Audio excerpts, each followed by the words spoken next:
had 24 hours to explore Rwanda. I traveled using Rwanda Airways. My mind is trying to do a comparison between Rwandan Airways and Qatar Airways, but I feel like that is very unfair.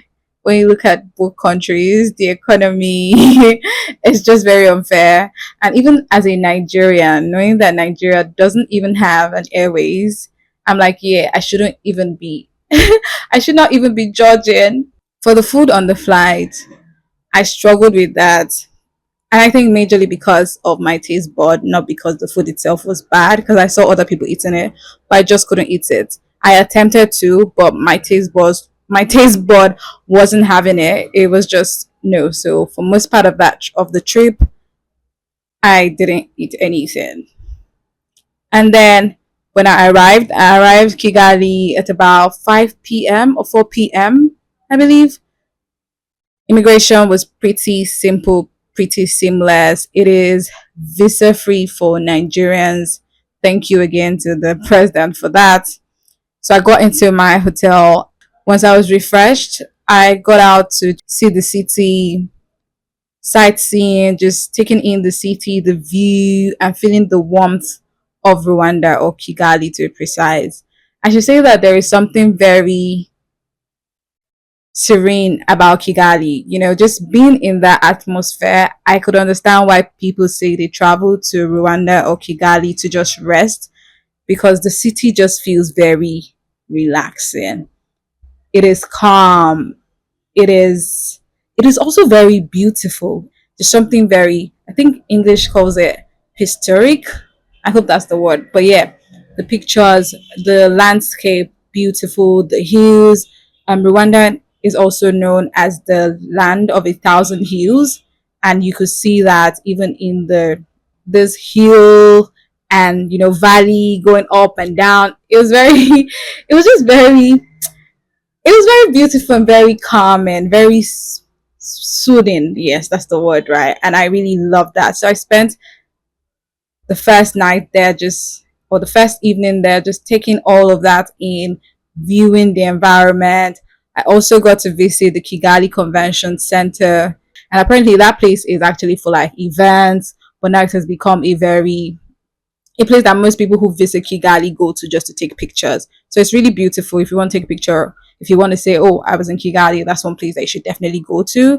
And after that, also, I had dinner by myself, a solo dinner. Unfortunately, I cannot remember the restaurant, but it was a local, but also, it was local, but there was also this, the way they set up, it looked very English local. So it was a mixture of trad and foreign, or trad and, yeah, English. So it was a mixture of that.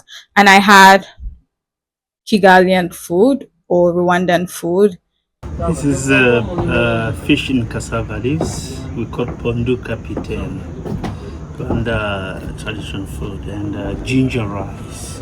Okay. I was able to eat the rice, but the sauce, or should I call it the soup itself, I struggled with that. Again, not because the food isn't great, but because my taste bud were just not having it. I think my taste bud has just become accustomed to Nigerian food.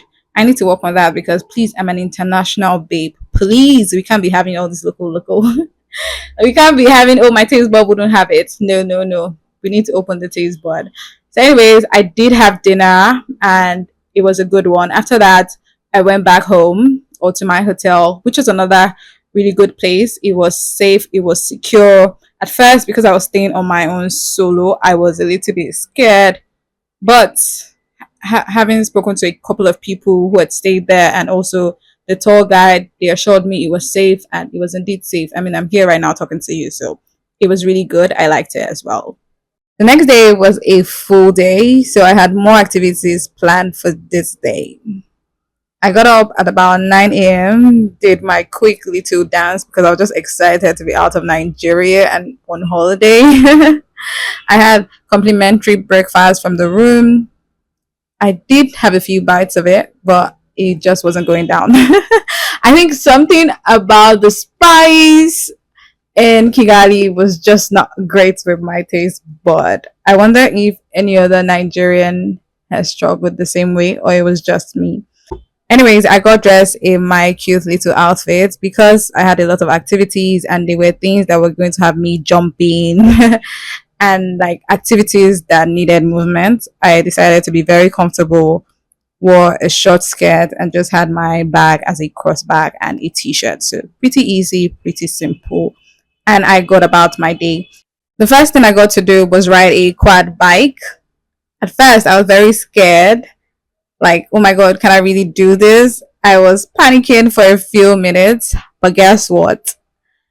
After the instructor showed me what to do, where the accelerator was, where the brake was, I became a biker, a bona fide biker. I was very proud of myself. I took very cute pictures. Loved it. When you're traveling solo, it's very hard to get pictures, but my instructor did me well and I really, really loved it. Took really great pictures there. And after that, I moved on to the next site, which was where I was going to do my zip lining. I think everybody who comes to Kigali does this. It was a very simple zip lining. I say very simple now, but it took me a couple of minutes to read in and read out and even ask them to push me before I could get on that thing. I was so scared. But once I did it the first time, it became very easy, simpler, and I just had fun with it. It was very exhilarating, I think is that the word, or very exciting. Yeah, I think the word is exciting. It was very exciting. I really loved doing it. I did it about 3 times. At that point, I'd become a pro. Now I look forward to doing even higher ones because this one isn't very high, and I even saw kids doing it, and I'm like, I was scared. I look at these kids doing this like a pro.